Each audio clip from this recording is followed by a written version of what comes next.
I would find time to create in the evenings. I was living in a big house with a couple of friends with an unfinished basement, and they transformed it into a jam space, complete with PA, stage lights, drum kit, microphone stands, guitar amplifiers, and guitars. And I would go down there, set up my gear, turn off the house lights, turn up the stage lights, green, blue, yellow, strap on my guitar, and start playing and just stare out into the darkness. I scored a loop station from a fellow bandmate, and I always wanted one of these tools because I thought it would showcase my abilities. And what it does is it'll record a musical line, say, on piano, and then you push a pedal, and it'll loop it or repeat it. And then I can add like a guitar line on top of that, and then a vocal line and as many harmonies as I want. It's endless, super cool. But I soon, quickly realized why my bandmate was getting rid of it. Because it's so tough to master. And the timing needs to be so acute that it requires a ton of repetition and a ton of swearing. And I felt so sorry for my roommates having to put up with me experiment. My parents were devout Christians, which meant that I grew up going to church, reading the Bible, learning how to foster a relationship with God. And I took that into adulthood with the assurance that God would be with me every step of the way. I got married, and after a few years, realized my marriage was in trouble. And after much therapy and much fervent prayer, I walked away. I felt ashamed and like a hypocrite for going to church. And I felt like a disappointed God. And quite frankly, I felt disappointed in God. So I stopped going to church and I stopped praying. I was spending like 2-3 times a week in the bar playing music. And I was meeting all kinds of people from all different kinds of backgrounds and experiences. And people love to tell their story. And I realized, like, we're all just trying to find our way. We're all just trying to make sense of this life.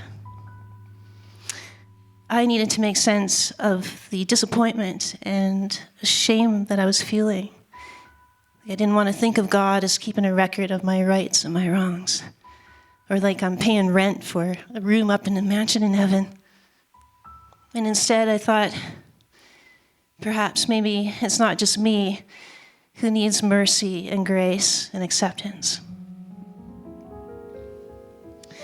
Life was a crazy juggle. I had a full-time house cleaning business, and I had a full-time music career.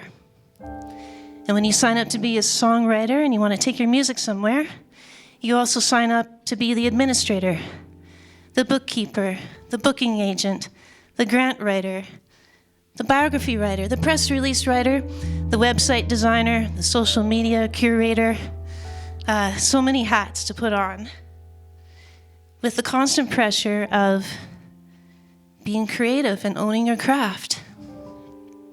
I remember my band had a gig here in town. The bar wanted us to play until 2 a.m. But, by the time you tear down and you settle down, you slip into bed at 4, and then I got to be at work at 9 a.m. And more times than I'd like to admit, I'd find myself knee down beside a toilet scrubbing away, reminiscing about the night before, of how I felt like such a rock star. And the duality of this was not lost on me. I would either cry or laugh out loud. When I write music, I feel like I'm invited, like it's a safe place.